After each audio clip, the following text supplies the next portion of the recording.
Consequence Podcast Network. This episode brought to you by Nick B. Nick B. Oh, he did do a Facebook correction of Carloof. Did we car fuck it up? We may have. I'm sure we did. Pup date. Barf, barf. I hate all of Okay, this. I'm not sure how this is actually going to work, but here's what it says. Pup date for Jenn Ferratu. Should I do it in a British accent? Because No. I do think that is not offensive. Because do think that it's not offensive. So it's okay. Pup date for Jenn Ferratu. Oh my God. It's Carloof. All right, so it's a deep metal mumble growl. So it's not Carloof. It's Carloof. Oh. That's how he sounds. I I could tried. not have been any more wrong. DJ Jazzy Carloof. I have a message for you. Carloof. Oh, wow. Jen is getting real dirty. Did you hear what she said to that dog? I can't believe she said that into a microphone. That is recording. I said it doggy style. That is so... They just say regular sex, Jen. That's how Oh, they... pardon me. Yeah, Is that for them doggish? it's not doggy style. Yeah. Yeah. It's just sex to them, Jen. This episode brought to you by Rebecca. Hey, Rebecca. So, Mikey, do you have a pickup line based on the movie for us today? Yeah, I looked up serial killer pickup lines. Oh, wow. Ooh. These are terrible. Let's go through a couple that will get cut, shall we? Okay, this is a good one.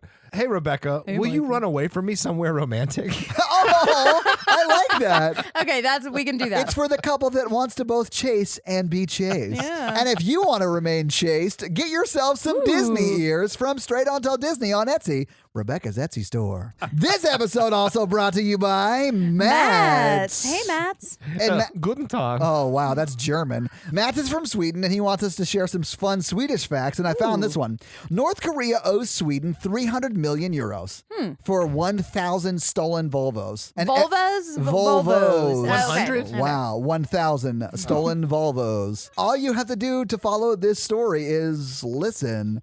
That's a little dig to me. I'll feed you, baby birds.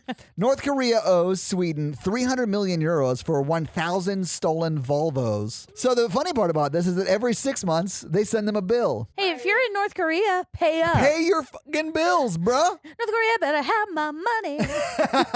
And if they don't, we'll send you a bill in 6 months. Yeah, don't act like you forgot. This episode also brought to you by Spider Tom. Spider Tom.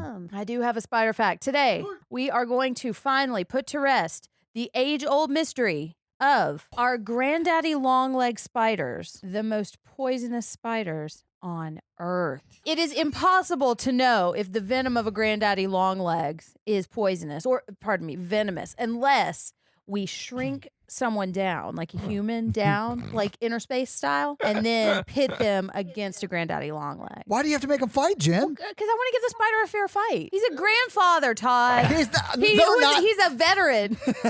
He fought in the Spider Wars. He saved Hogwarts. Wow, What? you were all over the place.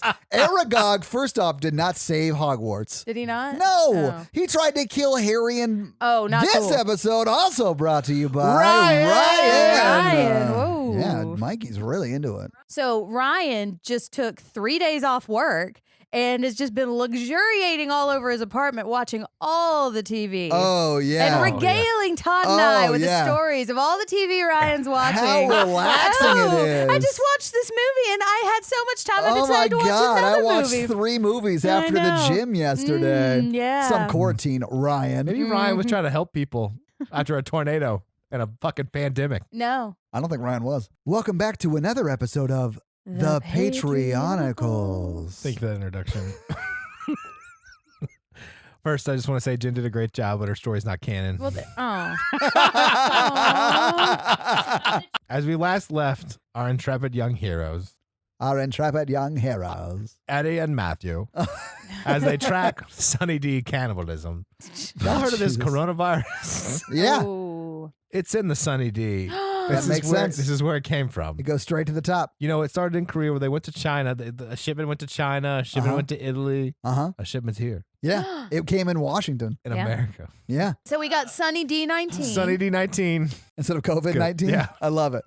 People are getting sick and they're trying to eat people. Yeah, yeah. that's what Sunny D will drive you to. They're tracking Isaac down because he's but people are dying out there. Yeah. Does the disease spread if you get eaten, or do you have to drink Sunny D? Oh, it spreads virally. So they having to do social distancing and quarantine. It's a global pandemic at this point.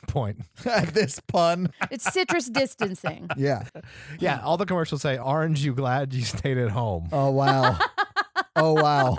Well, the orange economy has crashed. Yeah. Ooh. Sunny D did it. Matthew's umbrella has been honed in because one of Isaac's teeth was found. The umbrella has a tooth tracker in it. So they track him down to this lab, and they're like, when the world is like, there's no coming back. Like, this is going to be real damage to the Yeah. patriarchal world here. Yeah. So Eddie brings 17 turtles. Are they snapping turtles? Some of them. Some of them are boss turtles. Some of them are just regular map turtles. Yeah. Yeah. And what happens, Mikey? Well, they go to this lab, Right. Okay. and Isaac is like, "Oh, welcome to my lab." Hey, He's just turtles. nonplussed. He's like, oh, shit. Hey, welcome, guys.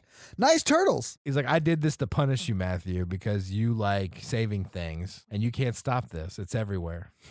Isaac's like, "Fuck you, brother." He just came out with it. Yeah. He just came out with it. He was like, I'm over it. Yeah. It's time to stop being nice. And start getting real. You killed my brother, Matthew. Prepare to die. And then he just hits the ejection button in his big lab seat. What? Yeah, he sits on an Emperor Palpatine chair and Okay. Nice. shoots out of the lab. Okay. And then Matthew and Eddie are like, "Well, damn." Well, damn, dog. Yeah. But also, they noticed in these cages were a cat, a dog, and an older Oh, dog. jeez. But they're okay. They freed them. Oh, that's Okay, good. Nice, Yeah. nice. Are they going to go home? No, actually, they found a nice man to come adopt the dogs. His Oh. name's Derek. Oh, yay, nice. Derek. That's So, so he sweet. takes the 3 dogs, the Nice. 2 dogs and the cat. He's got the Yeah. cat in the crate. He's got the 2 dogs on leashes, and then he's walking down the street. Right. And then all of a sudden, that Emperor Palpatine chair crushes him and kills the no. dogs and the cat. Oh, my God. He killed all of them. and Derek. Oh, my God. They're all dead. Derek died doing what he loved, saving animals. He's an honorable dude. He Yeah. just can't stop dying. Yeah. So Isaac's revenge plan has come to fruition, and Matthew and Eddie vow their own revenge, Oh, do they? and they go to chase him. Yeah. Stay tuned next week. For another episode of The Patreonicals. So, guys, this is our listener request week, so we're also going to do our monthly shout-outs to the Yeah. You Can Get It levels, and these people can truly get They it. truly can get it. So, I mean, I can't believe how long some of these people have been at this level. Thank you I guys so know. much. One of them is Ash, Hey, Ash. who is wonderful, our San Franciscan friend out there. Yes. She has a love affair with breakfast sandwiches. She does. Who doesn't? There's also MTV. Thank you so much, baby. EMTV. For being awesome. Hello. Yeah. Yeah. It's spelled with an E-M. Karoon. Thank you so much, Hey, Karoon. Karoon. Ah, Karoon. Oh, Karoon. Oh, Karoon. There's also the lovely Caitlin Aaron. Yes. Oh, so sweet. So sweet. And Veronica. Hey, Veronica. Don't say her name like that. She's married now. Oh, sorry. Oh, She is. Yeah. And Veronica. Hey, Veronica. Yeah. It's a pleasure to say hello to you. Greetings. And salutations. Platonic greetings to you.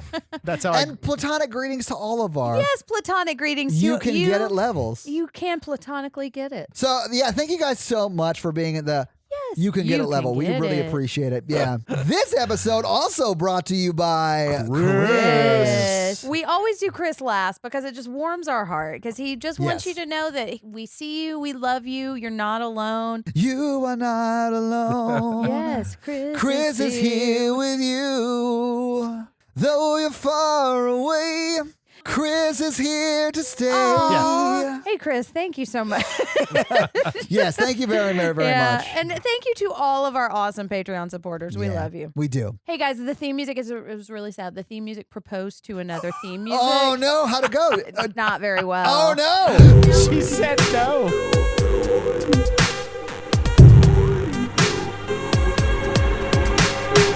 Oh, hold on. I got my phone's calling. My phone's Your phone's calling? It's the theme music. He proposed to his girlfriend. Oh, good, good, good. She said no. Oh, no. We got to go pick him up? Yeah, the theme music wants us Okay. to go pick him up.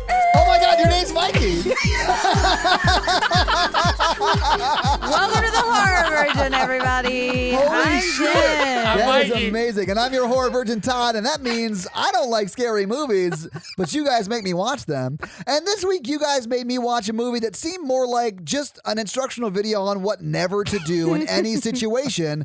This movie is The Strangers from 2008. Have you guys seen this movie before? I did. I think I made out with someone during it because I don't remember a lot of it. And it was 12 years ago. So, Jen, have you seen this? I did. Yeah, I watched it. I think I rented it about a year or two after it came out. Oh, yeah, you Redboxed it? I did. Yeah, Yeah, probably. I went to the future and I Redboxed it from the future and then went back in time. We've had to watch Redbox it. for that long, right? I don't don't think know. so. No. Really? Yeah. Was Blockbuster still around? Yeah. Yeah, I loved Blockbuster. So did you guys like this movie when you saw it originally? I thought I did, but now I don't know. Okay. I'm so confused. Jen, what about you? I feel when I watched it today, I had the same feeling as I felt when I watched it the first time. There are things that I really like about it. There are things I think that are really effective, but it ultimately to me feels like the same couple of moves over and over and over again. Yeah. For the whole movie. Yeah. I have heard that before.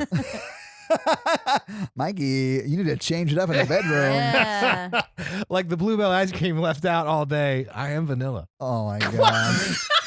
Mikey, you gotta spice it up, man. Get a swing, Put some Get a chocolate whip. frosting on it. get some handcuffs, have some fun. Ew, no. I was really surprised because everyone online had been amping me up saying this was one of the scariest movies I'd ever seen, and I found it largely funny. It was not scary at all to me because of how poorly it was executed. Yeah, and I think like watching movies with you guys, I've noticed like if there are like logical inconsistencies Oh yeah, or like breaks, I can't. It's not scary because I'm like, oh, this is not real. None of this really could ever happen this way. Right. So it's not scary. and that kind of stuff doesn't really bother me that much. I Yeah. think I'm kind of just maybe more willing to let go of some of that just to kind of go with the movie. I am you know? very good at suspending disbelief, but if it's this bad, I mean, when he ties, we'll get there, but when he ties his tie around her hand, literally the next scene he's wearing it, and then he's not wearing it again. Well, yeah, and then at the very end when she's holding her hand, it's not tied around her hand anymore, Right. is it? No. I didn't notice that. And then the scene where he runs through the backyard with the shotgun, there's no big fucking trench there. And then 3 minutes later, when she runs across it, there's a huge fucking trench there. Yeah, I thought like that this movie is not scary because it's done so poorly. And see, what I do really like about it, when I can kind of chunk it in little pieces and look at the really kind of effective, scary parts of it, that's what really like scares me. But to look at it as a whole,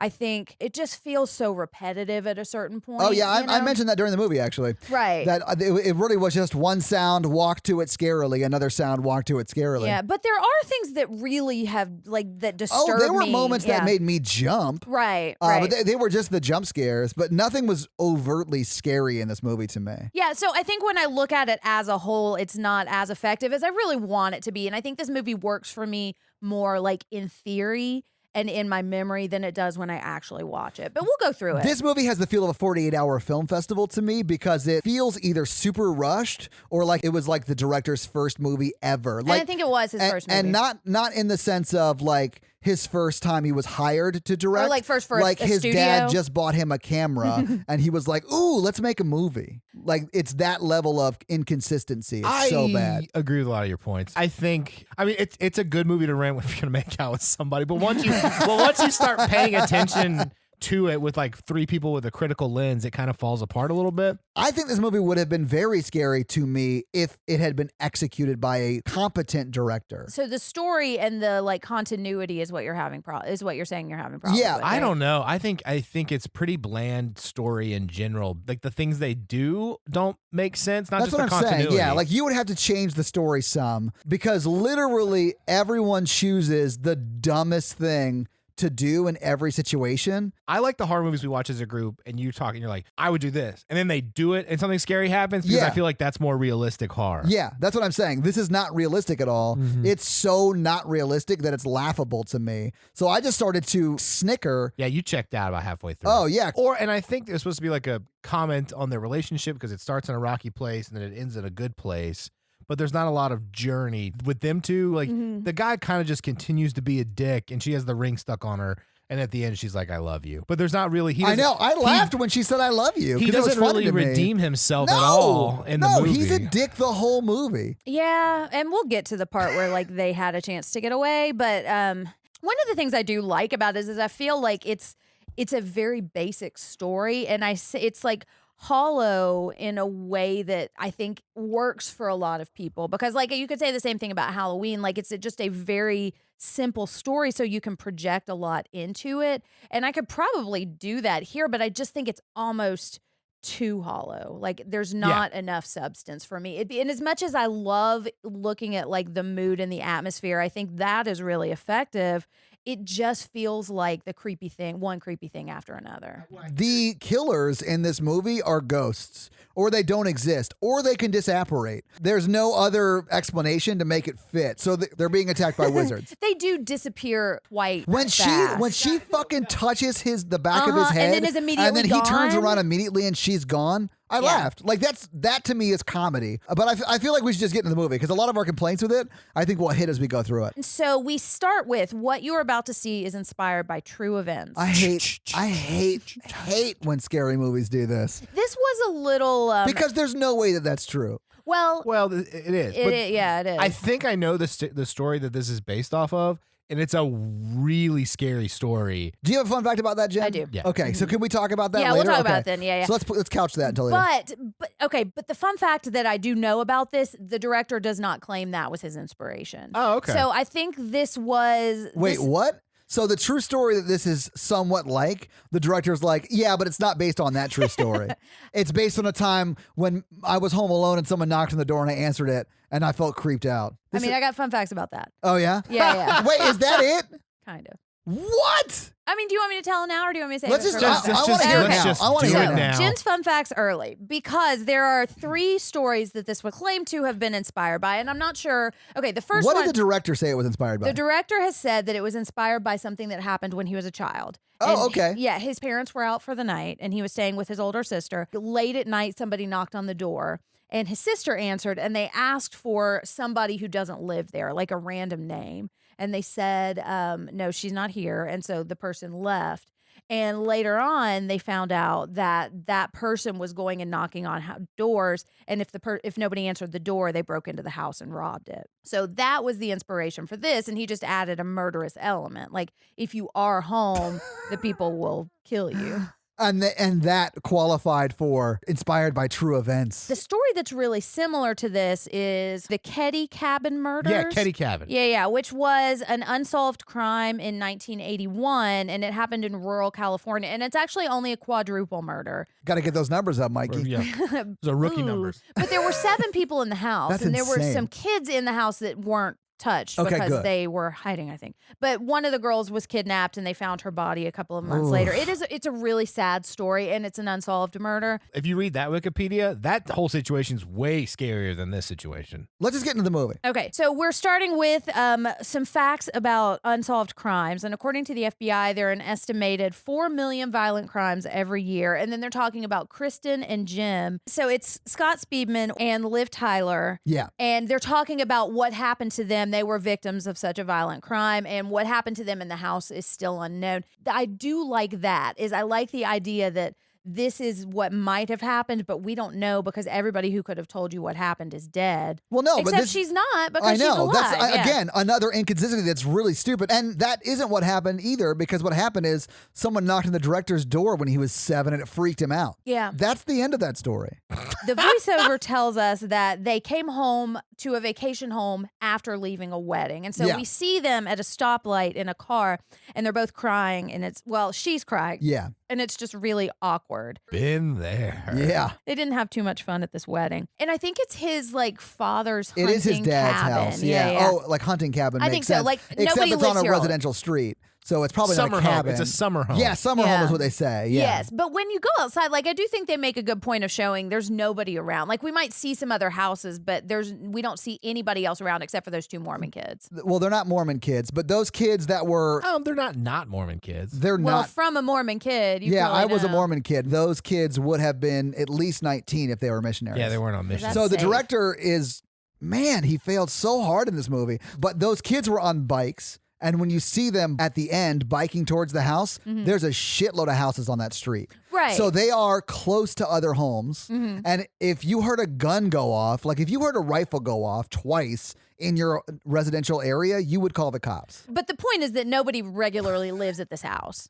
Like, Sure. This is Right. this Yeah. is not their house. They're kind of a little unfamiliar with it. But they get in and she's smoking and she kind of hesitates to go in. And it's just very awkward. And then once they do get inside, there's like rose petals everywhere. And he Yes. set this very nice fancy Oh, my table. God. And like rose petals on the bed and like in the bathtub. This is like and- every guy's nightmare when they're like about to ask their girlfriend to marry them. Yeah. Is that she would say no. Let's talk about this now. Yeah. One, you never ask someone to marry you at someone else's wedding. He did wait until after the wedding. Like he waited till they went to the They car, were in the right? parking Yeah, lot, they went to the But parking even lot. then, why? I mean, it love is seems in the like they've air. only been dating for like 3 days. So Like he asked her in the parking lot of the church or the reception. it's probably just a reception hall. Yeah. Right. Yeah. When he had petals and candles At home. at home. That's Well, true. home. But we don't ever actually see him propose because they're in the parking lot and and he's like, I want to ask you something. And then he gets a ring out and she slow motion has this look down of horror. And we supposed that maybe she checked out his junk and realized it was not to her liking. We That's what she did not said We did today. not suppose do that. that. Mikey and I knew what was going She on. looked at that ring and was like, oh no. Oh, no. This was the scariest part of the movie. It was. Well, and so we find out she said no, although we don't ever actually see it. And the only information we really get about that is she's not ready. And Yeah, I'm- that's what she says later. She says, I'm Right. just not ready. They have a very unhealthy communication style. Well, because he's an ass. Like, I don't like the guy at all. Yeah, no, I don't either. And because they're like, they go home, they go inside, she's crying, he's like really upset, like banging stuff or whatever. Yeah. I don't think he's really that upset. He's still being kind. I don't know if he was banging stuff. And he did help her unzip her dress Yeah, and then yeah. help her with her necklace. Just ask her why she won't marry you, and then you guys don't have to have this big awkward. I feel like eventually they did have that conversation. they had and no she just conversation. said- They had 3 sentences. Well, where he no, was, what we see is her looking down at the ring, and then we cut to them driving home. So Right. in my head, that's when they had the conversation. And that's why they're not she talking about says, it now. "I'm not ready" in the cabin. Yeah, but surely she answered his question when he proposed to I mean, her. she definitely said no. didn't She just- said no and nothing else. Right. Well, and that's what I'm saying. Like, I don't think I think they've already had the conversation, and that's why we're not seeing Well, it. I don't think she would be crying if she was like, "No, I'm not ready. Let's postpone." Still would. Yeah, if he's being weird and upset. I mean, he was I mean, they if have to he's break being an up. ass, which I honestly do believe he could have been an ass in that thing we cut away from, because he's sort of an ass the rest of the movie. Annie, we know he lies to her. What does he lie to her? Oh, he lied to her about not like knowing how to load a gun. But I mean, Like, I don't yeah, think I that would thought be you a hunted deal with your breaker. dad. I just said that I like lied to you about that. Like, if you're lying about stuff you don't need to lie about, what else are you lying about? That is true. But also, like, Why lie about I it? don't know. Like, if I asked a girl to marry me and she said, no, not now, I'm not ready for that right now, my next question would be, like, Are we breaking up? are we breaking up? Yeah. If no, okay, cool. Tell we can me table when you this are for ready. we can table this for 6 months. Is this something you see in your future? Yeah, let's have a Along with discuss- me? so that's This the is a conversation. discussion. Yeah, exactly. Honestly, this is a discussion that needed to be happening before you pull out a ring. Oh yeah, you don't pull it True. out until you have Yeah, the but discussion. like this is a DTR. This is like a advanced level DTR. Well, Yeah. and it could be that if the killers hadn't shown up, maybe they would have had that conversation later on the night. They Those just hadn't killers yet. just ruin everything. I know, man. They just ruin I everything. think she hired them to kill him. She She does does live. survive. Oh my God! Liv Tyler didn't know how to break up with him. It's called so she had elevated him murdered. ghosting. She texted them from her phone. And then she threw it in the fire. Yes. This honestly makes sense to me. Do you like it now better? Honestly, I love it because it makes No, sense to me. I've got more. He goes to the store that she sent him on an errand on. Yes. Yeah. So they prepared the and she had property. cigarettes later. Yeah.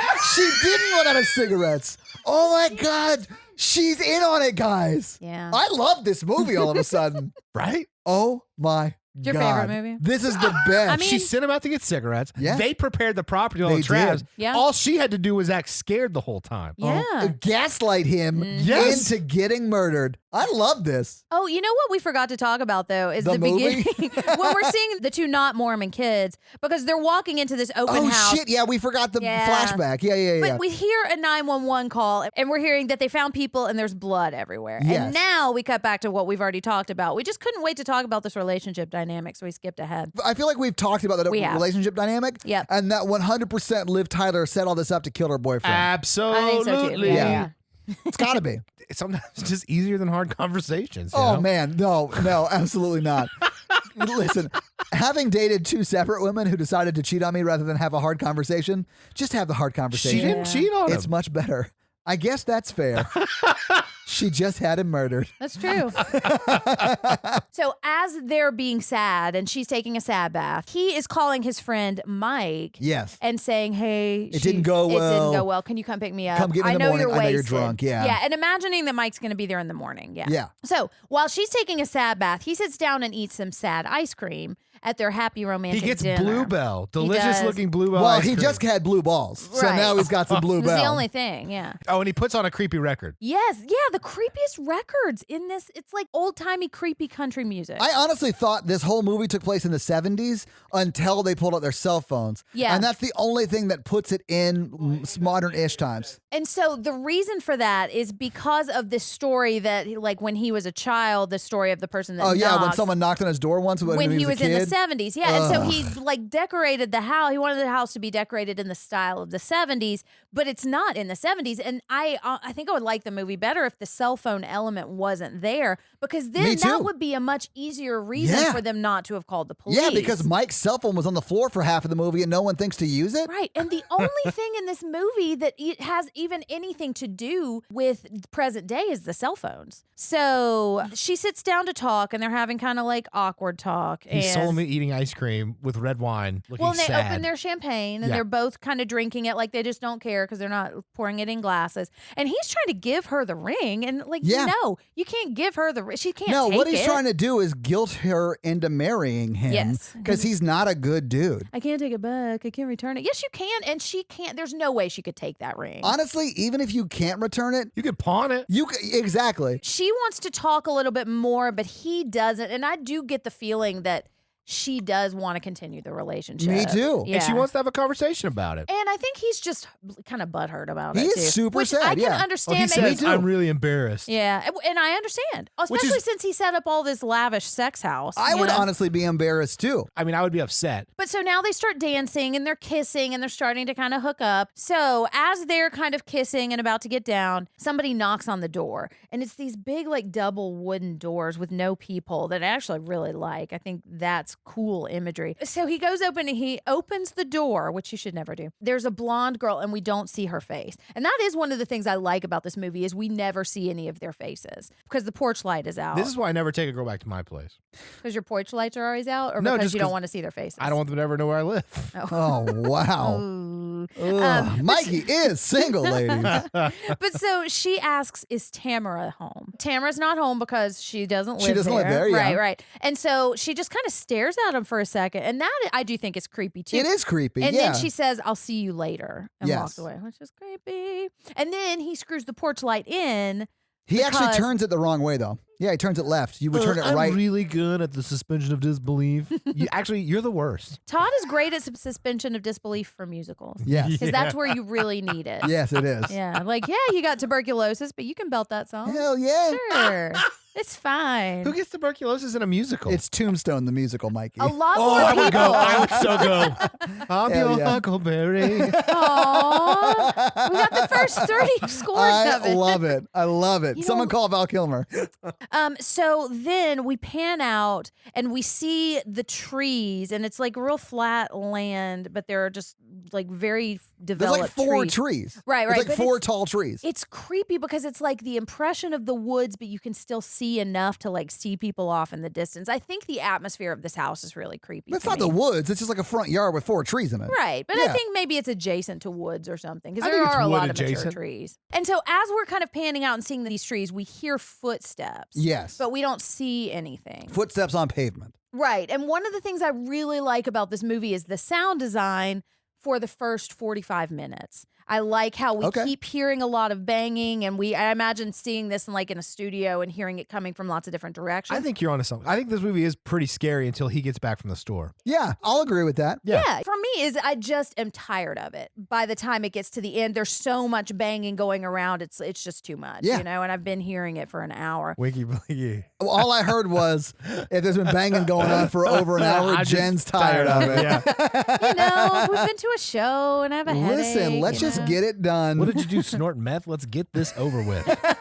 Does snorting meth make you last longer? Yeah. I got to talk to my dealer. Does it? Yeah. I mean, I only know that from work, but like it's meth. They don't do meth. So they're back inside and they're still sad, and she's out of cigarettes. And so No, she's not. She claims to She be out of claims to be out of cigarettes. cigarettes. She's not. She's setting up Jim. Although, look, you don't want to run out of cigarettes. If you are a smoker and you see that last one, that's when you know you need to go get more. And I would argue last 3. That's when you need to go get more. Well, spoken like a former smoker. Honestly, if I was a guy and just proposed and she said no and we're not talking about it, and then she's like, I'm out of cigarettes, I would be like, I'll see you later. Yeah, you should get space. I mean, I'm not saying that she is asking for space because she's not. She's not, and But she's not even really needs asking. space. No And one's that's what he communicating says. anything, which Well, is the problem. But that's what he says. It is. Because she's Right. like, no, you don't have to. I'm just saying it. And he's like, I just no, want to go for a drive I anyway. need to get a drive. Yeah. Yeah. Yeah. And they just need to be apart for a little bit. I think so too. Yeah. I don't think I would spend the night with her that night. I would not either. Well, and I don't think if they had another option. And I mean, you say hotels exist, but I mean, he's trying to get He called Mike to pick him up. Yeah, that's what I keep saying.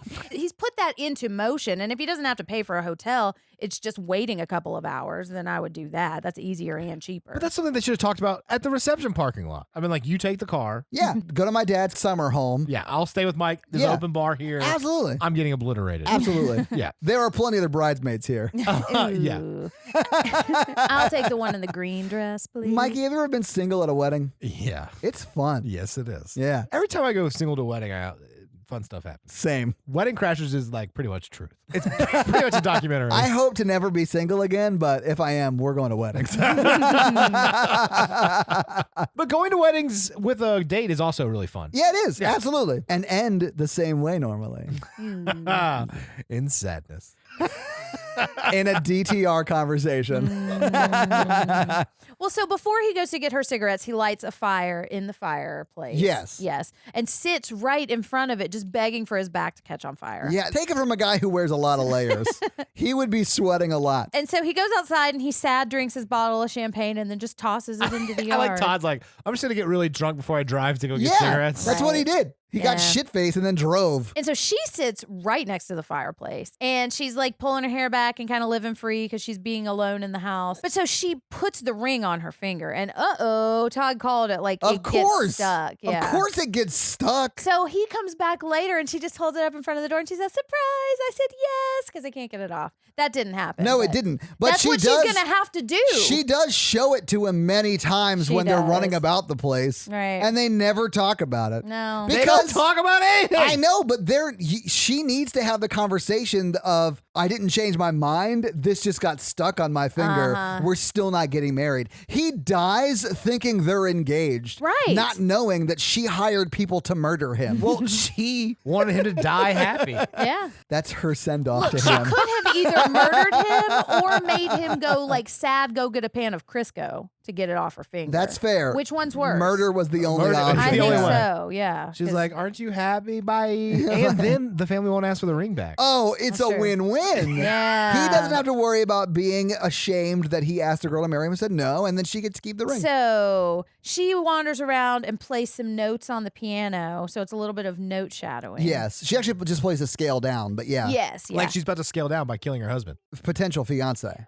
Oh, right. Yeah. Maybe fiance. Because if you put the ring on, you are automatically engaged. Is and that true? contract is binding. Ah. Yes. She had to kill him then is what you're saying. She did. Because she couldn't get the ring off, Mikey. Uh-huh. Well, that makes sense. I like how we are no longer wondering if she was involved in It's killing canon him. now. It is 100% she was involved. I mean, it makes the movie better. It honestly is the only way it's watchable. I don't know if I'd agree with that, but I do think it makes it more fun to talk about. Yeah, absolutely. All right, so she's drinking Corona, and she's Oh kind my of, God. Does she have it? No. Guys, you're allowed to eat Chinese food and drink Coronas. Yes, and so she's wandering in the house, and she's seeing like the height markings on the door, and then she hears a knock on the door again. Yes. But so she walks up and she says hello. Which, Yeah, because someone's knocking at the door. No, okay. If somebody rings your doorbell or knocks on your door and you can't see who it is and it's not an evil person, never acknowledge it. No, No. I would just call the police. But so she asks if Tamara's home, home again. And she's saying, you already said that. You already asked me. And the girl is saying, are you sure? And we never see who this person is. We just hear the voice from But the it other sounds like side. the same girl from before when Jim opened the door Right. for her. Yeah. But so she locks the door and she is starting to get visibly more creeped out. And then she notices that smoke is filling the house. She goes over and she tries to open the flue to the fireplace. Because the flue is now closed, but is it now wasn't closed before. Right. So when we're thinking about this, like we know somebody is in the house at this point or has been in. Well, and then they show themselves pretty quickly. Like, Mm-hmm. And so we hear another knock at the door and then loud banging. And then she goes over and she realizes that her phone is dead. Yeah. But she plugs it in. But we'll see later that she had a landline that she could have called the police with. Yeah. Always keep your cell phone charged. Always. Well, yeah. Who are these people that let their cell phones die? I do like that they weren't like searching around to get bars because that's something that bugs me in movies around. Yeah, this all those time. cliches. I like it when the cops just come and they get murdered because then you're like, I am so screwed. Like in Hush. Yeah. Like that makes sense because the cops would come. Yes. Yeah. Well, and so that's one of the things that horror has struggled with the invention of cell phones is how to make it believable, but that the person could not just call the police. And I think there are some movies that do it very well, like the cops do show up and get killed.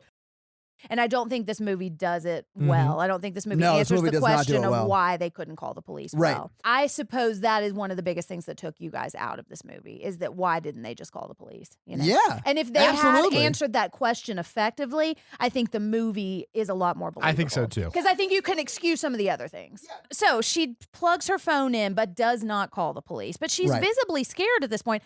But she does call James. She immediately runs to the house phone. Here's another thing that doesn't make sense. She plugs in her phone to be charged in the living room, but goes to the bedroom, shuts the bedroom door to call on the landline there. I would have closed up shop, barricaded the bedroom. Yeah, and charged called my the phone, cops. Called the cops, and then James. Yeah. Like, be careful coming home because there's people making noise outside trying to break in. There's definitely more than one. Yeah. And I can't remember if this is actually what she says. Does she? But she asks. No, she says the girl's back. Oh, yeah. And it's freaking me out. She's like, won't go away. And so I could see if I were James too, I could see excusing that as this is not necessary to call the police until the phone gets cut and she just hangs up, because they hadn't said goodbye. Oh, yeah. Yeah. Because so he at knows. this point, James could still call the police. And should have called the police. Yeah, because if your girlfriend's like, someone's outside, it's really freaking me out, and then the phone line's cut, you call her back, there's no answer, and it says this line's been disconnected or whatever. Right. You obviously call the police. Yeah, absolutely. Something is Oh up. my Yeah, God. or I just at least, realized that. Yeah, at least that's what operate bothered me with so caution. much about this movie. Well, he doesn't Everyone care. does the opposite of what anyone would actually This do. is why she murdered him, because he didn't care that she was getting murdered. 100% Liv Tyler's responsible for killing her boyfriend in this movie. So she's smoking and then she's wandering around and she's kind of just looking around the house. And this is when we see the man in the mask just kind of walk into the doorway and stand. Leonardo DiCaprio. That's the Iron Mask. The Iron Mask. This is the sack mask. I'm starting with a man in the sack mask. Ooh, ooh. I'm asking him to get out of my house. He looks like Oogie Boogie. He does sort of look like Oogie Boogie. You're right. Okay, so Oogie Boogie is standing. Oh, God. We can't call him Oogie He Boogie. breathes like Oogie Boogie, too. He does, He yeah. does. So we'll call him the man in the mask because that's what he's. Oogie Boogie. No, I think that's what he's billed as. And it's this really creepy sack mask. You mean Liv Tyler's actual boyfriend? Who's her actual boyfriend? The guy in the mask. Oh, yeah. Because of the. Ah. Yeah. Now, I don't think they had actually taken the relationship the next step yet. He had to prove his love to her by That's what it is, murdering yeah. Scott Speedman. I would murder someone for Liv Tyler. But I do really like his mask because it's like it looks like the Town That Dreaded Sundown mask, and it's got like kind of a painted face but eyes cut in, and it's just a sack over his head. And he's It really is just eyes cut and then a painted mouth. Yeah, It's yeah. creepy. It's creepy. And he's kind It of is wearing creepy. a suit, and I think that is really effective. I Yeah, think it's he's really wearing creepy. a suit because he came from the wedding. He is a close family friend, and Liv Tyler and him started hooking up. It's his brother. And they, he was taller. Oh my God.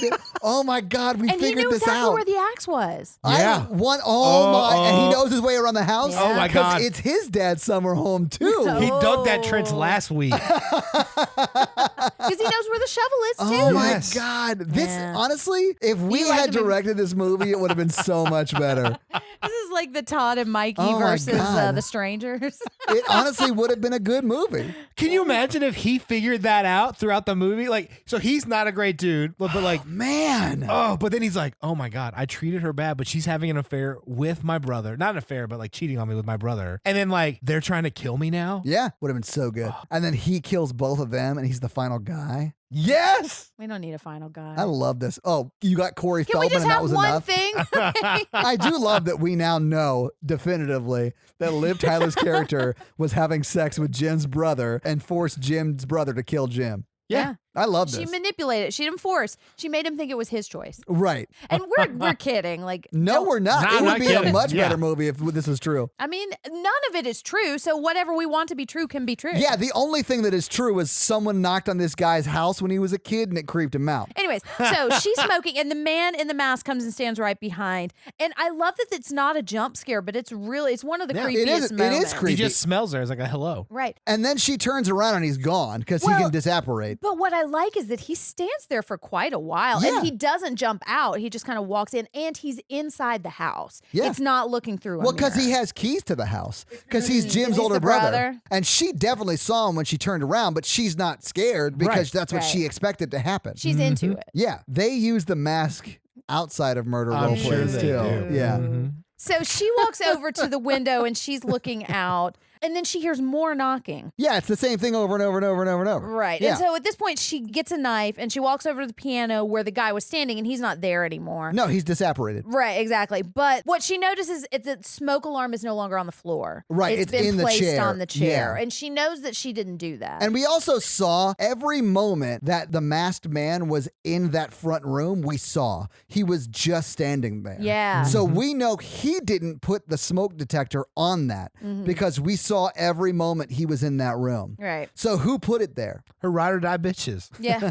So now she's hearing a lot of banging noises. We don't really know what it is, but it's not knocking anymore. It's escalated from that. Yes, it definitely has escalated. And so she goes over to sit by where her phone was, but she sees that her phone's not there anymore. And then she hears the wind chimes outside. yeah, it sounds like they're just out there smacking it with their hand. Right, Yeah. right. And she also is hearing like moving patio furniture and just menacing noises from outside. And so she goes to the window really, really slowly. Yes. And this is one of the scenes where if it didn't happen 20 times, is really effective, yeah, you know? but it happens 90 times in this movie. Right. But this is, I think, the most effective. So I think she so goes too, and because she pushes- opens the thing, right? and his face, Yeah, the he's right masked there. face, is right That there. was very scary. Yeah, Yeah. and I just feel like the movie never really escalates past that until the very end, and that's why it frustrates me. Anyways, so she sees his face is right there, and so she screams, and then the record player starts playing. Right. So well, doesn't she bump into it? Yeah, I think she bumps does. into it. Yeah. Yeah, she bumps So then into it. They're playing the record that the demon played on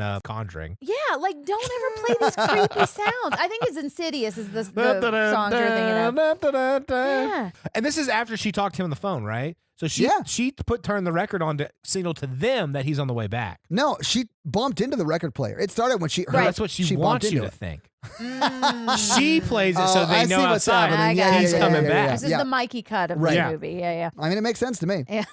But it's like skipping, and it's just playing the same. Well, because she like- bumped it. Yeah, right, it scratched. exactly. Sure. But that's really unsettling. It is and very this unsettling. This sequence in the movie, I think, is the most effective and most scary because she is this. It's like really loud noises. She notices that the front door opens a crack, and she goes and looks, and then there's a girl's mask. Yeah, that that's was right also a little there. scary too. Yeah. And so then she runs into the bedroom, and Well, she closes and locks the door and then runs into the bedroom. But Right, yeah. right, yeah. And she's starting to hear banging coming from everywhere. And she pulls, I guess, trying to turn the lamp off. Although, why would you want to be in darkness? They already know you're in the house. Because they were outside her window, and she thought by turning the lamp off that they would think that she wasn't in that room, I guess. But, like, the lamp was already on. It's not like she walked into the Yeah. room and turned it on. I know. It's almost Right. like it's a- Also, she didn't turn it off. She destroyed it. no, she didn't destroy it. You see her slam the lamp against the ground. It does not break, and then it immediately cuts to the ground where there is already broken glass. And then she and cuts that's her when she hand. cuts her hand, Because which she is not a way you needs can cut your hand. To look like she was wounded. Oh, and they stab her at the end. Because, yeah, but she needs more than that. Exactly. So she can get away with killing him. Yeah, and Mikey she cut. definitely got away with this. Yeah. Yeah. And so then the music stops and she hears footsteps coming and it's pretty menacing. But then it turns out it's Scott Speedman who's back from getting her cigarettes. Yeah, it's at the evil store. boyfriend. He's who's like, there. oh, what are you like freaking out about or whatever? Right. And Yeah. this is the one thing, like, we're talking about him being a bad guy. I don't think he's that bad of a guy, but this is the one thing that I don't like is that he doesn't believe her. So she says she saw a man in black wearing a mask.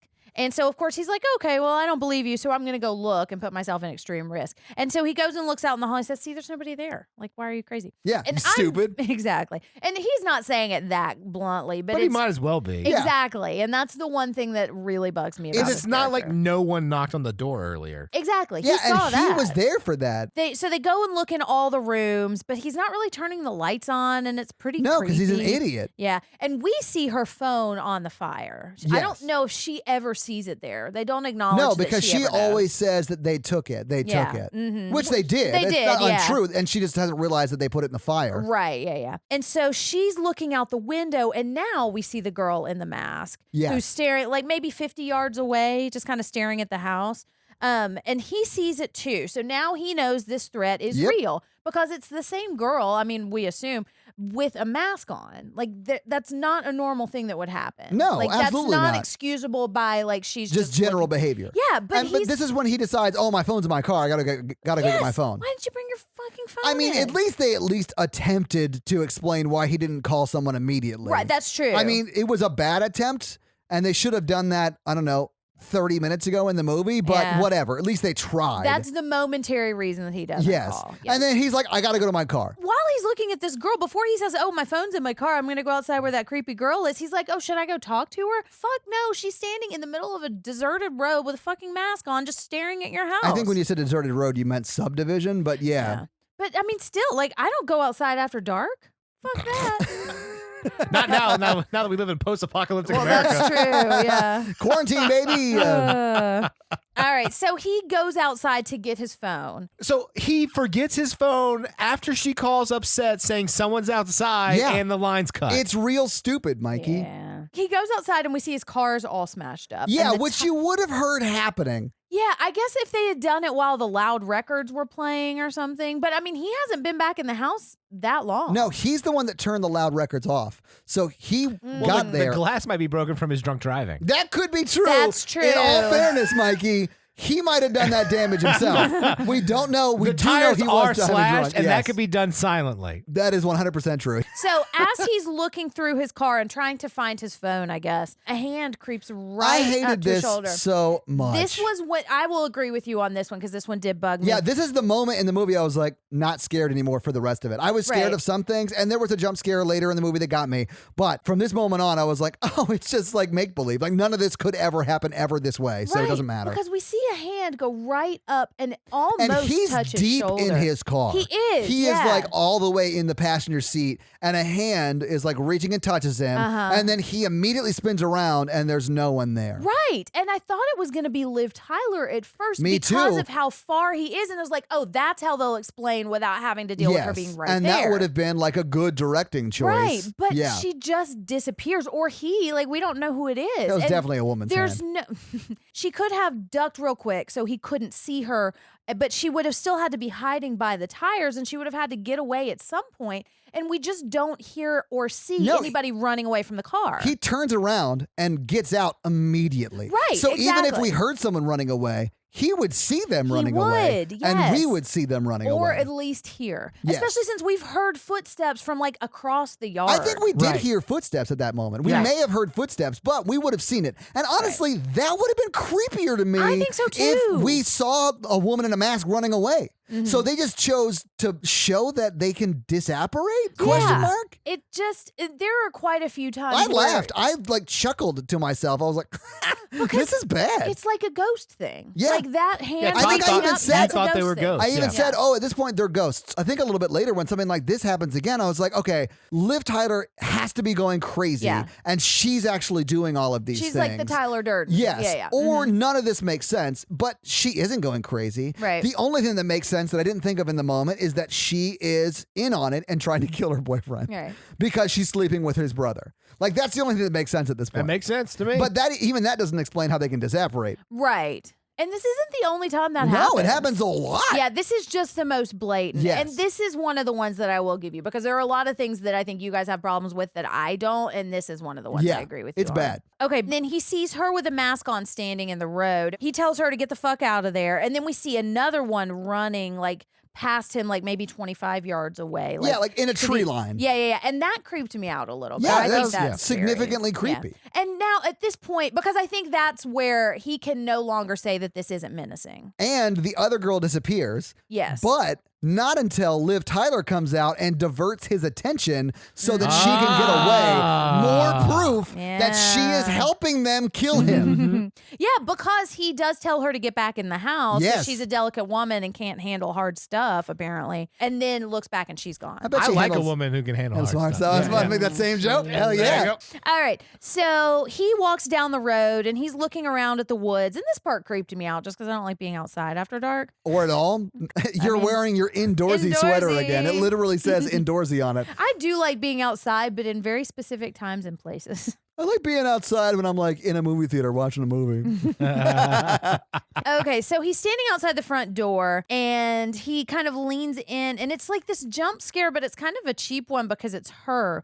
And she's kind of pulling him in, and he's saying there's no one else around. And this is when I do think they establish that there's no neighbors around and that maybe these are all like hunting lodges that nobody actually lives in, you know? So he says there's no one else around. It's just them and us. And this is when he's bandaging his hand with his tie. I think he's bandaging her hand with his bandaging tie. Her Yeah. hand with his tie, yeah, because apparently she had cut her hand on the lamp, which I didn't notice earlier. Yeah, but then he doesn't think it needs help until he believes her about what's happening. Right, exactly. It's not, well, maybe the cut doesn't exist until they sit down, you know, because it's gone later. Like she doesn't have that tie wrapped around her hand anymore. Well, because she's in on it. I mean, True. Maybe she has. and in the next scene, he's wearing his tie again. There's all kind of really bad continuity errors in this It's- movie. Like, yeah. it's not good. I agree. So he sees his phone and he's like, oh, I guess it wasn't in the car. Well, he knows that it wasn't in the car, but the battery is gone. No, I think he knows that they put it there. Right. Yeah, but the And- battery is gone, so Yeah. he can't use it. So he's saying, okay, we have to get out of here. And so they go to the busted car and they start backing up. But the tires are like pretty They are. slashed. You can Yeah. still drive on bald or broken tires enough to get to safety. No. In this situation, you drive on rims He to didn't That's drive get at to all. safety. He didn't drive at all. No, he drove until someone smashed his trunk, and then he got out like he was going to switch information with them. If someone's trying to murder me, I'm driving until that car blows up. Yeah, exactly. But no, True. he gets rear-ended, and he's like, "Oh, my trunk! I can't drive without my trunk." Right. You know I what you would've can drive with? Put it in the gas. I was just like, Yes. you got to get the fuck You out of here. step on it. Yeah. Now, okay, part of like when there are things like this that happen in movies, I think there's an element of like, would you actually be able to hit somebody hard enough to kill them? But they're in a fucking car. Like they could easily drive away. Yes. Right. Yeah. And they should have driven away. Right. Their car is, he has to turn his car off to get out of it. Whereas I could see there's a point where she has a knife and I could see her being afraid to stab the girl. Or struggle because with that's that. a hard thing to do. Or that she's in on it, doesn't want to hurt them. Well, yeah, but I mean, when you're in a car and you could just drive away, this is the point where it takes me out that they don't because they Yeah. go back in the house. Yeah. They're in a vehicle that could have gotten them away. Now, because the truck smashes them, but they don't try to gun it and drive around. Right. They And they just easily drive could. forward. And the truck hits him not in the front. If the truck hit him in the front and stopped, I'd been like, oh, they can't get anywhere. Now, what they should have done is they should have, instead of like destroying the car, they should have like made it so that they made it inoperable. Like they took the distributor cap or whatever that made it, or like cut the ignition. Yeah. So that there's Yeah. nothing they could have done. But by presenting the fact that they could drive this car, it frustrates me that they didn't. Yeah. You know? And I they think- don't answer why. Exactly. They just and, get out and go back into the house. and run back in the house. Yeah. Now is when they get the gun, right? This is when they get the gun. But so he gets the rifle from the top shelf, and then they go to the bedroom and they open the window. Shotgun. Oh, sorry. Yeah, shotgun. So they go to the bedroom window and they open it and they see hello written all over the window, which Yeah. is ominous. But then there's banging on the windows. And I didn't know if this was like them shooting with paintballs or like throwing things at the window. It was Mud paintballs. clods. Yeah. I think it was paintballs. You think so? Like somebody You think took that a paintball gun? I thought it was mud clots. Yeah, it could have been paintballs or I guess handfuls of feces. I don't know what a mud clot is, I mean, but it was the faux 70s, so Yeah. who knows? You know, it was a different time. All right. But their hands are always clean. Well, that's Yeah, 'cause so you wash paintball for gun. 20 seconds. Because his father is kind of safe, he doesn't store his gun loaded. Right. He stores his bullets in a separate location, although neither of them are secured. But so he has to go find the shells for the shotgun, and he finally finds them in the closet. And this is when we find out he doesn't really know how to use this gun. I thought you went hunting with your dad. Oh, I just said that. Right. And this is one of the things that I do kind of like about this movie, because if I was trying to defend myself and found a shotgun, I would have no fucking clue what to do with that shotgun. I'd fucking figure it out. Well, that's true. I would try to figure it out, but he does figure it out. So as they're looking for bullets, she puts bullets in his pocket, and I thought that was going to come back, but it never does. No, it doesn't. Okay, so he figures the gun out, and they try to get through the front door. Yeah. Well, Yeah, because the man in the mask is literally axing yeah. the front door like He's the shining Shining. his way. He's shining through and the this door. was directly inspired by that. Well, which- yeah, no I mean, shit. yeah. And then they push Exactly. the piano against the door. So he fires the shot, and his brother's like, "Oh my god, he found the gun." Yeah. He knows how to use it. He's become gun aware. Yes. The mask face man doesn't get got. No. He disappears. Right. Yeah. And so they go in, and this I This think is a smart plan. I was just going to say that this is one of their smarter plans. He takes the shotgun and they just hunker down, and they're like, we're just going to wait this Yeah, shit Because it out. looked like the bedroom didn't really have Right. windows, or like it wouldn't. It was only one access point. He has a Right. shotgun. Mm-hmm. He's like, "We'll just hold up here, and if he comes, I'll just kill him." So they're starting to hear footsteps walking through the hall. And this is a pretty tense scene, too, just because of what we don't hear. And then the country music starts playing really loudly. And then we see Dennis pull up, and I love him. And I wish he was in this movie for longer. And so Dennis we're talking about is Dennis from Always Sunny. Yeah. It's Glenn Howerton, Dennis from It's Always Sunny, him of the Dennis system. Yeah, Mikey fame. pulls up. He's like, "Hey, I'm here early. I Yeah. heard you upset, so I just wanted to help you out. Yeah, I he came to like- pick you up." He's a great friend. He shows up early to pick him Yeah. up. Yeah. Right. Trying to get him out of what could be a bad or awkward situation. And because he has just called his friend, we know he has a functioning phone in his hand right Yes. then. Yeah. So he pulls up, and somebody shoots through the windshield of his car. I thought they threw a brick through it or something. Something. way. Yes. But he's like, "Huh." Huh. I wonder let what me did get that. out and investigate. And So this he gets, and he gets out, looks at the other car, which is destroyed. yeah, his and the friend's front door's car. open. Yeah. It's not just the other car, it's the Ford pickup truck too. Yeah. And the front door's open. Yeah. So I would. Not only open, busted open Yeah. with a big hole that someone shot a shotgun through. Right. So I would say I would have got back in the car and ran away very fast. Yeah, this is While the, calling the cops. the most Absolutely. egregious use of not calling the cops in Yeah. this movie. Because why? I mean, yes, I could see him being drunk and going in to investigate and just making that stupid decision. But But he's not. He doesn't sound drunk. But he does, yeah.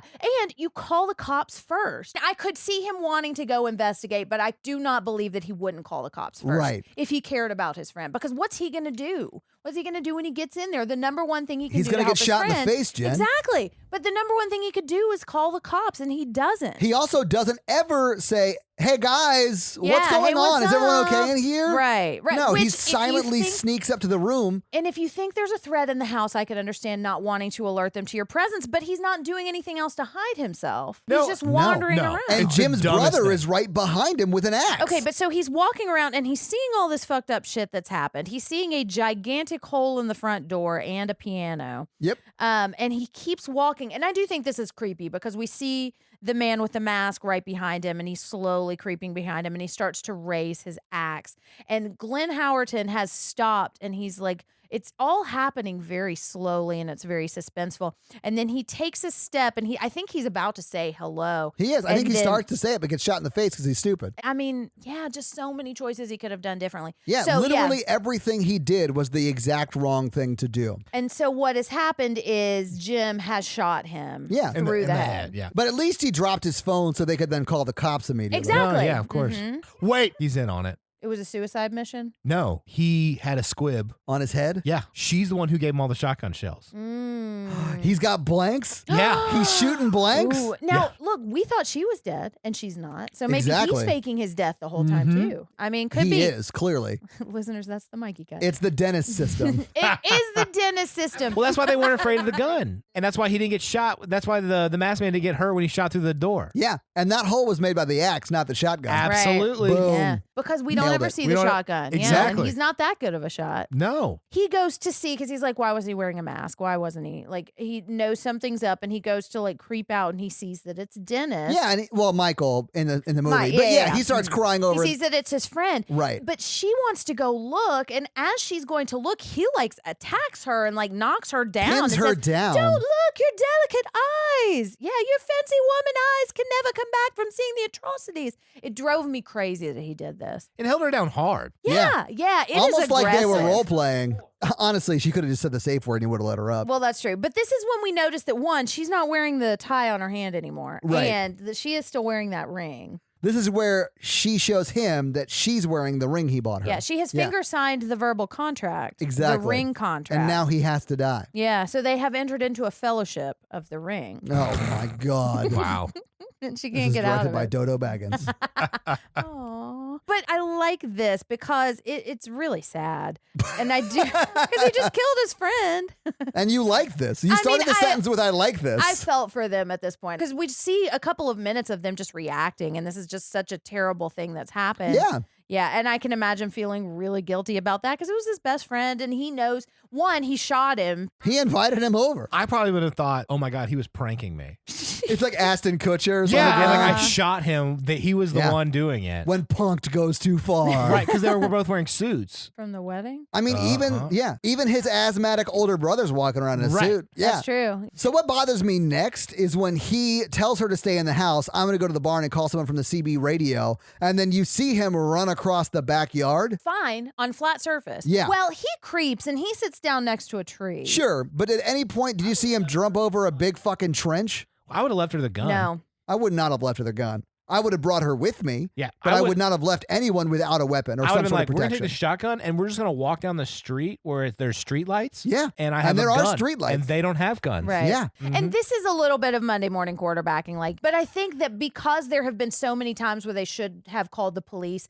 I can't excuse this one anymore. I can't either. Like, why? And his plan is to go to find an old CB radio in When a there's a barn? working cell phone next to his dead friend that he Right, killed. and they Yeah. never acknowledged that, Nope. where the phone That's went. a big risk for a CB that hasn't worked in like 20 years. Exactly. All right. So he's hiding behind a tree and he sees the pinup girl, and her mask looks like a pinup girl, which is why I'm calling her that. Right. I mean, she's not bad looking. We She's never cute. see her face. I mean, but her face.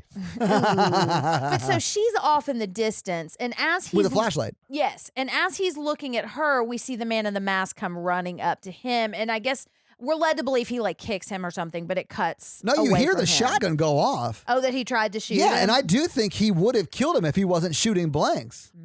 Because he had the shotgun and he had the guy dead to rights. The guy was running at him. Right. And a shotgun, you can have sort of bad aim and still hit somebody. Well, he just killed his friend so quickly that he didn't even realize who He it was. headshotted his friend. Yeah. Well, I mean, his friend's squib went off and he's pretending to be dead. But yeah, So she goes outside to try to find him, and this is one thing that pissed me off is she doesn't have shoes on. Like, why would you not put your fucking shoes on? He even mentions it to her at some Yeah. point. Like, it's likely that you're gonna have to run outside at this point. You want your I fucking think largely shoes it's on. because she knows she's in no real danger. Well, it could be. Yeah. So now the man with the mask is inside the house, and she at this point is outside right next to the sliding glass door. Yes. And so he's walking up to the door that she's sitting outside of, and she hears his breathing, and it's really loud and raspy. And that was an odd choice. Like, we never find out. Like, it's like Darth Vader breathing. Like, I'm not exactly sure why. More hay fever than Darth Vader, but yeah. Well, because you keep putting sacks on your head. Right. Like hay sacks. Come on. So, Figure it's it out. gonna. Yeah. Exactly. Mostly just his signal to her that he's around. So she knows that he's coming up to the door and she starts to run.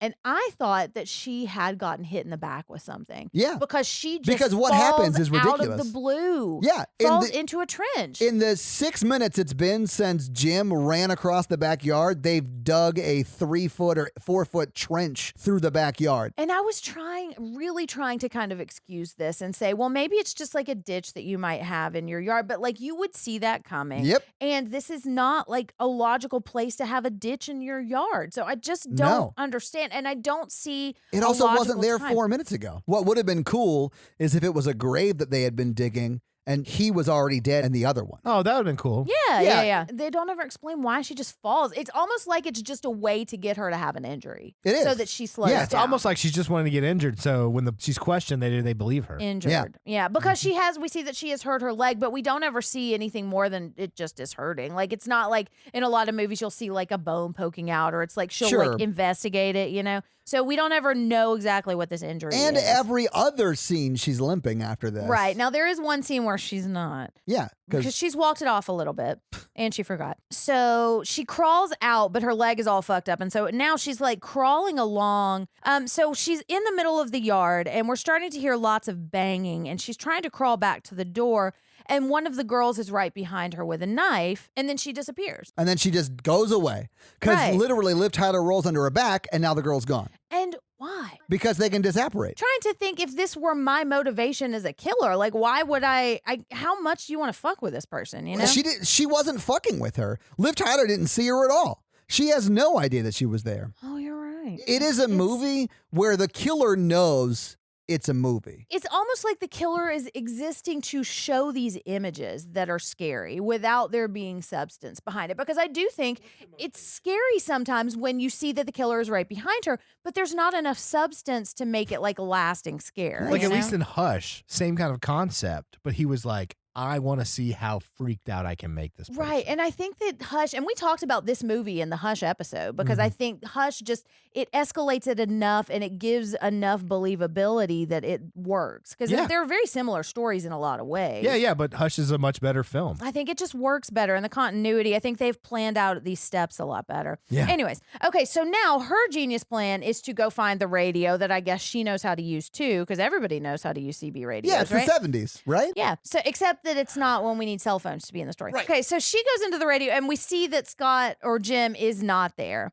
And so she's trying to use the radio and it's really staticky and she starts to cry. And then she's hearing lots of footsteps and lots of banging. And she hears somebody say hello at some point. But this is when all of the banging started to get overwhelming. And she drops the CB radio receiver and it falls over and then she backs away from it. Exactly. And then when it cuts back to her after showing nothing but where the sounds are coming from, it cuts back to her and she's still very far away from the receiver, but now it's standing up. Right. And not falling over.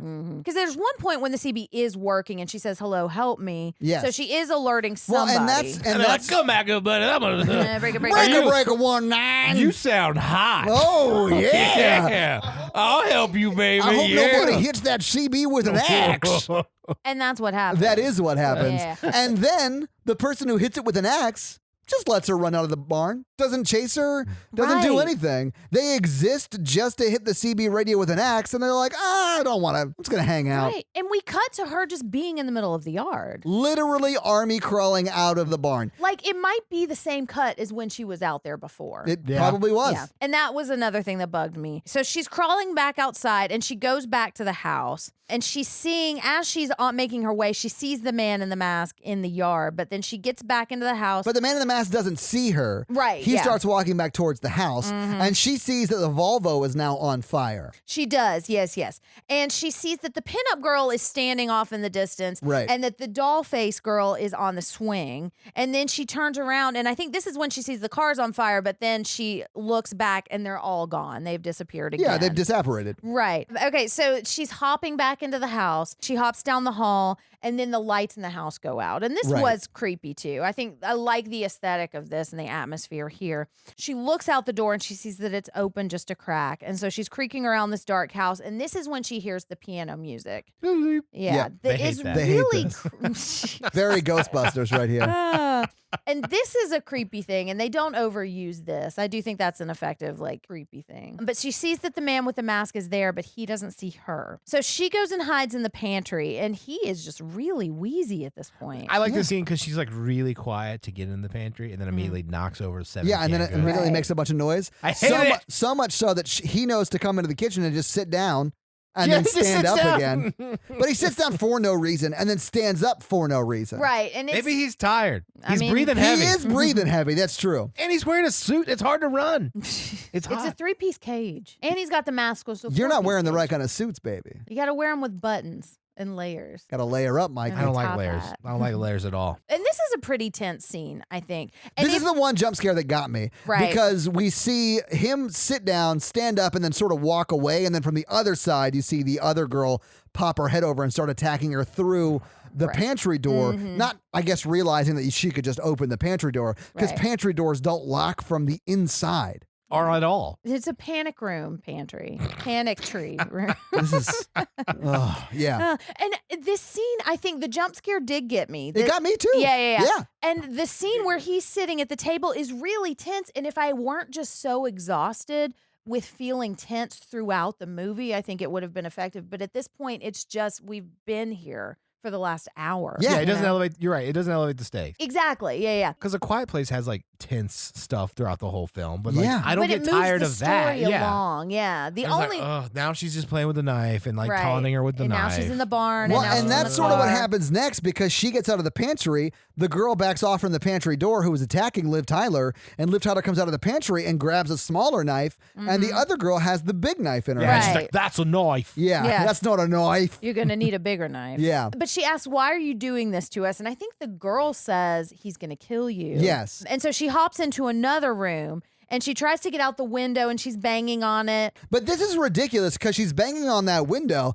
and it never shows a reason for why she can't get out the window. Right. But she can't get out the window. She just can't. wants to spread her fingerprints and stuff, more evidence. I think that's what it Uh-huh. is. There's- Maybe. I mean, she's definitely the aggressor here. Yeah. She's the reason Jimmy has to die. Well, because at this point, Jimmy has been Friday the 13th, part 4 style, thrown through the window. And the man with the mask has walked Yes. back in behind him. Yeah. So he's back in play because he had disappeared from the story. Yeah, for a we thought little he bit. might have been dead. Right, exactly. But he's not. He's just gotten got by the man with the mask. And so as she's banging on the window, we hear him yelling at her to run. Yes. And so she walks out the door and the lights turn back on. And then the man grabs her and smashes her against the door.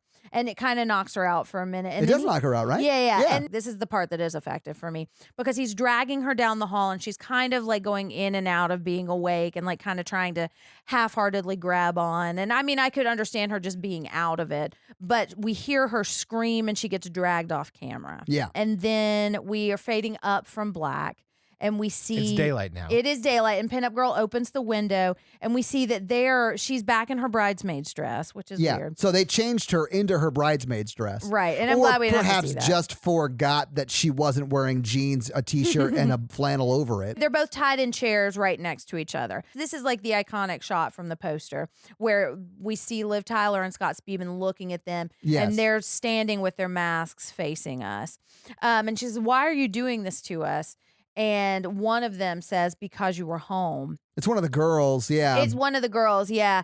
And that is one of the things I do really like about this movie is that it's just pointless. And I know that you guys probably are not going to like that. But no, I like, actually liked it. like the random element of like some people are just psychotic and they just want to kill people and there's nothing you can do. Well, it's like if you get targeted by a serial killer. Like there's like Right. horror stories like that do happen. They do, yeah. At this point, they like Liv Tyler is trying to like reason with them and plead with them, and they all three take their masks off. And I also like that we don't ever see their faces. And then you see kind of a hint of recognition in Jim's face. as yeah, he because looks it's up. like, oh my God, it's my brother. Yeah, exactly. Yeah. It's like, you don't He's have to not do heavy. this. You don't have to do this. Yeah. This is the part that has stuck with me. And I think this is just a really like realistic but brutal like way that they die because they're struggling and it's not really gratuitous or over the top. They just like, it's almost like they're trying it out because they just sit down and they're looking at him and they just stab him. And Yeah. then they like take They take turns turns. stabbing him. I like this scene. I think the whole movie's kind of written around this scene because I think this scene's probably the best done because they're looking at each other. And she's like, look at me, I love you.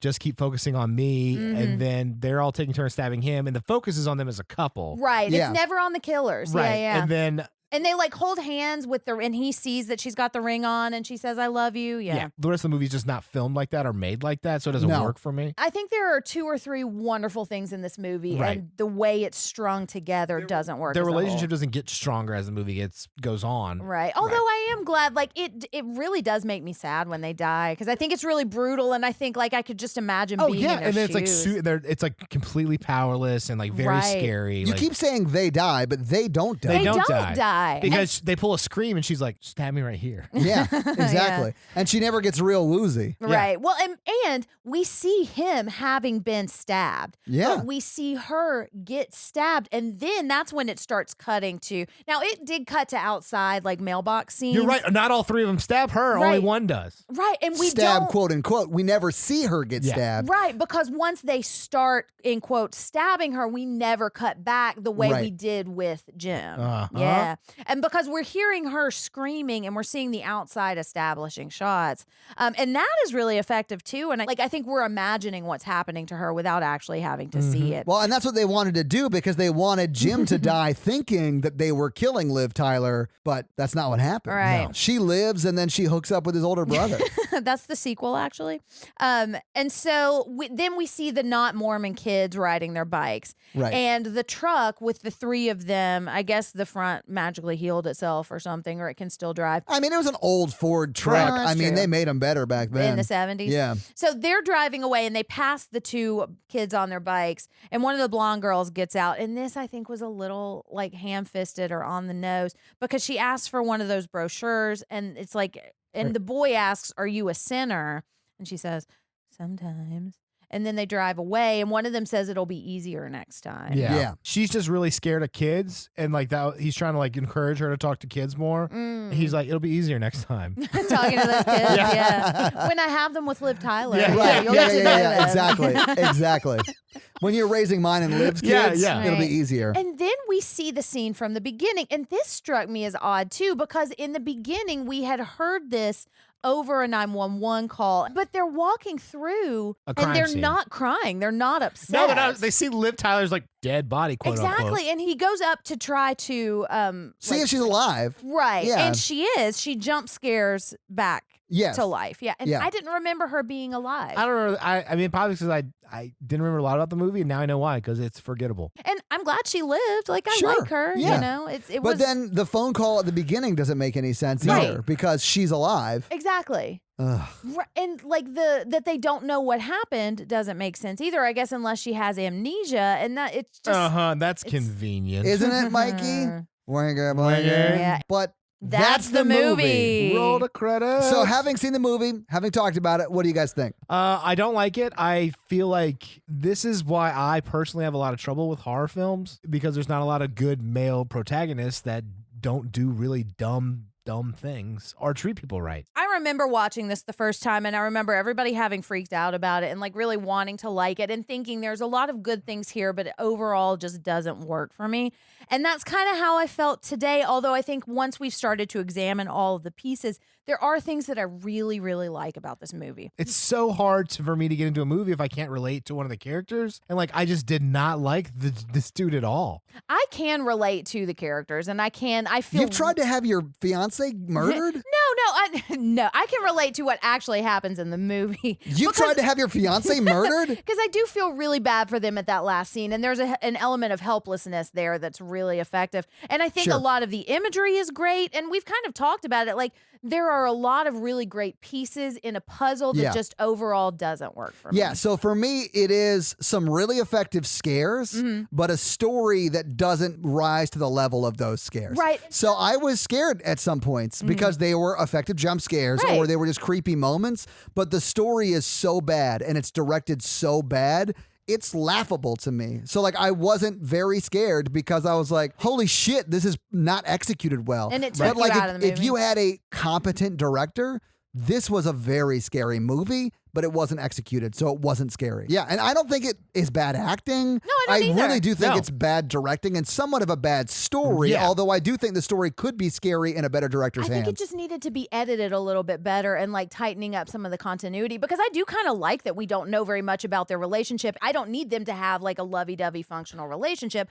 because that's a believable thing. That, like, there are couples that are going to be breaking up and terrible things are going to happen, and I don't need them to grow stronger together for the movie to work. I do need them to grow stronger together for her to say I love you at the end and it not be funny. That's the thing. They have that ending. They have the beginning where their relationship was kind of a mess. What if they started working well together as a team? Exactly. Throughout the movie, then they end tragically. It would have been very sad. Like, okay. So I agree with what you were saying, Jen. Yeah. But what they're showing in the movie is sort of silly. Well, because and it's that I love you isn't earned. Exactly. And I will say there is a sequel to this movie, The Strangers Pray at Night, and a lot of the problems that I have with this movie are fixed in the next one, and I love the sequel. It must have been directed by somebody else. It was.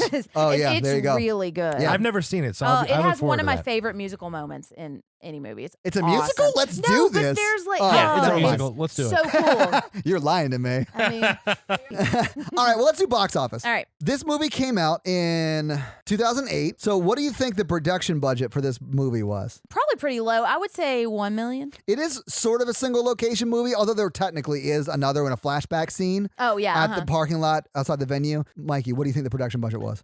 $5 million. Okay. Liv Tyler is not a no-name actress. The production That's budget was true. $9 million. Okay. Oh, okay. But So- I think a lot of that went to Wow. actors probably. Maybe? I don't know. I mean, really the only big-name actor is Liv Tyler. Now, Scott Speedman was not a nobody. He's not a nobody, right? But he's not like He's not like a $2 million guy. Right, that's what I'm saying. But Liv Tyler might be a $2 million girl. You know what I'm Yeah. saying? So she could be $2 million of that production budget. What I don't understand is how this movie was not shot for, the cost of the actors. Right. And then literally maybe $500,000. There's no special effects. There's no special effects. It's more or less single location. Yeah. And there's only 5 actors. Right. And it's not like it's an extravagant single location that would have No. taken a lot of money to make the No. set. Like, we barely see the wedding. And then the other location is a parking lot. Right. So, yeah, that is interesting that it costs that much But it isn't a money. huge budget, but Yeah. I'm surprised it's as much as it is with what you see on the screen. So what do you guys think it made domestic when it came out in 2008?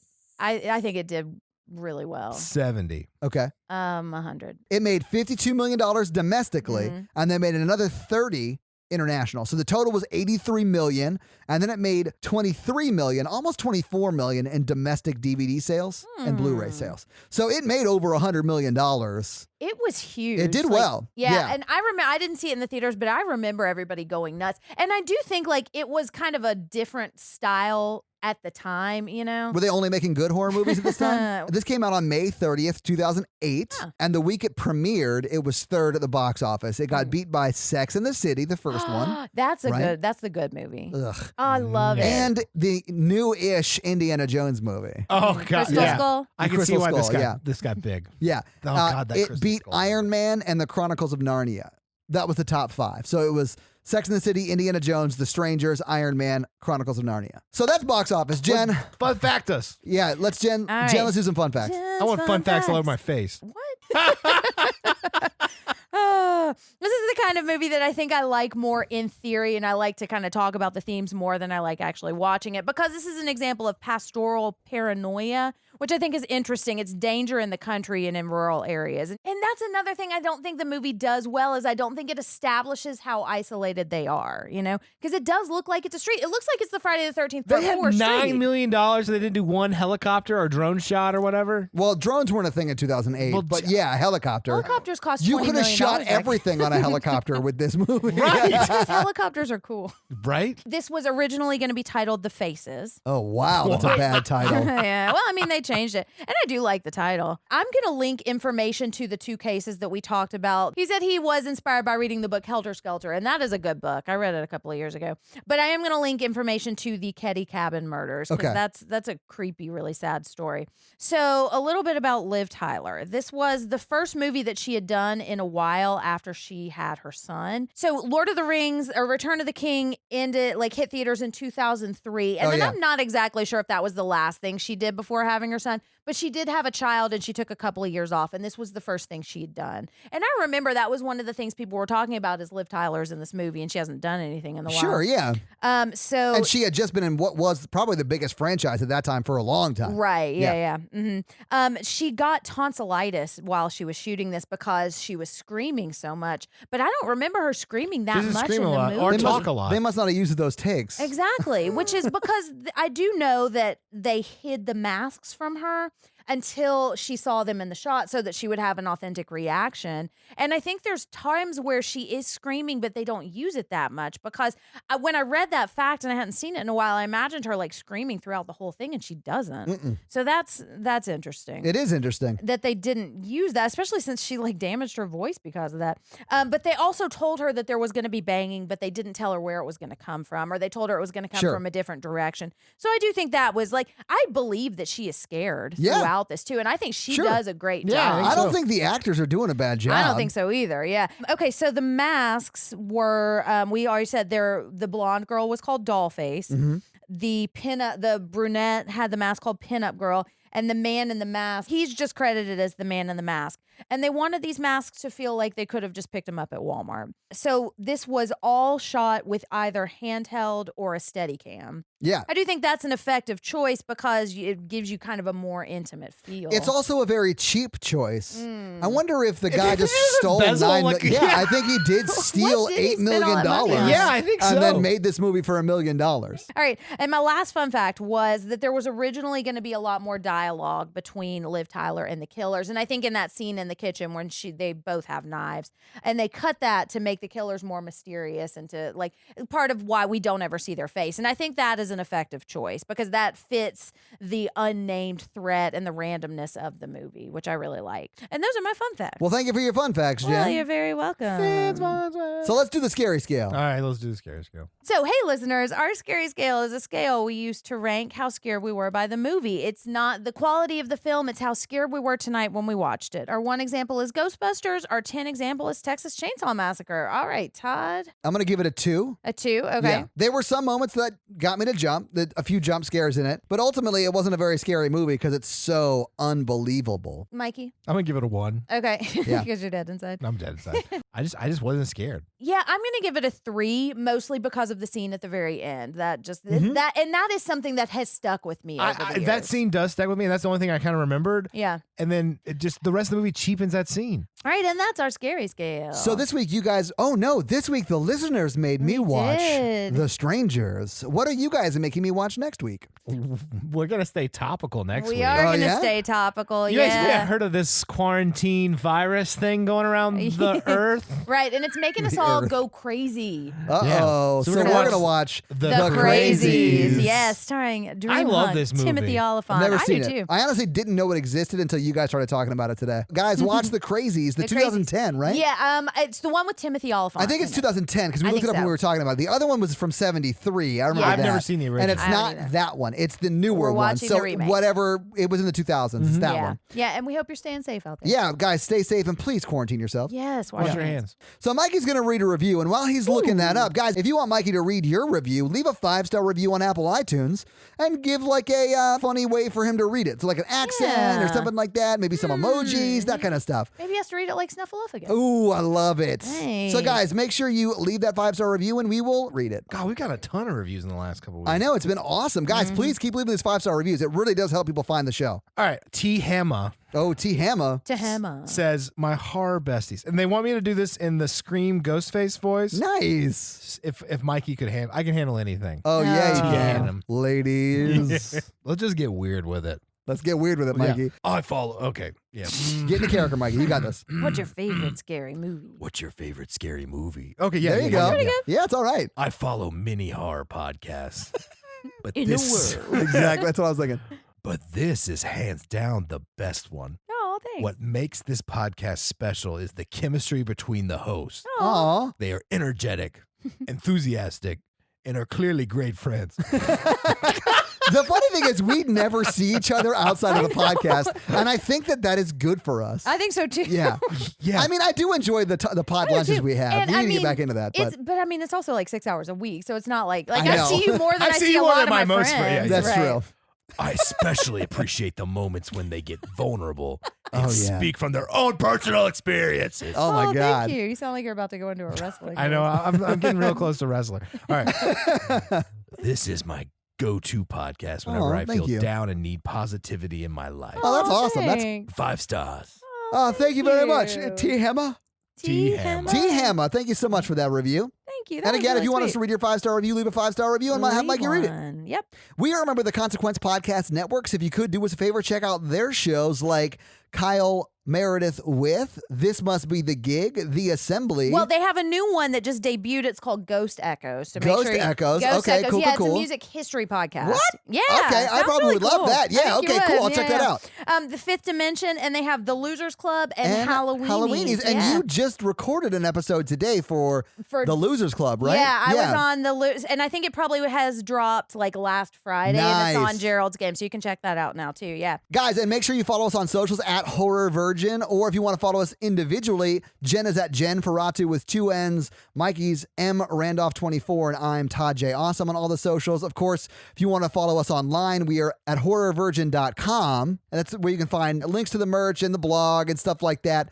You can also help support us online at patreon.com/horrorvirgin. A lot of great levels, a lot of great things. We actually put up a lot of content this past week, a bonus episode. We got some Too Hot for Horror Virgin clips that I threw together that were just too overtly sexual for the regular pod, so we threw those online. but Which we is put some hard. fun That's in. hard to do. It is Well, hard to that's do, but true, we yeah. managed to do it. And I just did a bunch of videos recapping On the Outsider, The yeah. Outsider, yeah, but that's over, and now I'm kind of thinking about what I'm going to do next because I want to do another series. So let me know if there's a particular one. House like- on Haunted Hill or Haunted Hill House or whatever that one was. it's People have been so talking about that. good. Maybe you should do that. I love, And I know you've seen it, so I have, yeah. And Bly Manor's coming out, so I'll probably be doing that. Well, and also, like, this is a listener request episode. Yeah, absolutely. And the way that you can request and vote on what these episodes are is to become a patron, and all levels of patrons can suggest and vote on these Absolutely, movies. yeah. And If you can't financially support the show, that's fine. We definitely understand that. Just Yeah. keep doing what you're doing and telling your friends, family, and coworkers about the show, because that's the best way to get people to learn about the show, and that helps probably more than anything. And also, Right. we do have a very supportive Facebook community really do. where you can get daily free content there. So check that out. Absolutely. yeah. And that's going to be it for us, Yeah. guys. Listeners, thank you so much for suggesting and voting on this movie. And This was an interesting participating in this. movie. It really was, yeah. And while we didn't love it, we love you and we respect your opinion. But we love all of you and we appreciate you sharing like we want to know what movies you want to watch too. So thank you for participating in that. Absolutely. That's going to be it for us tonight, guys. I'm real tired and my hand's falling asleep. So it's time Hey, you can do the stranger. Speaking of the stranger, oh my God. I'm Jen. I'm Mikey. And I'm your Horror Virgin Todd, guys. Have a great week. Love you, mean it, don't get arrested. Oh, Bye. stay quarantined, bitches. Quarantine nerds.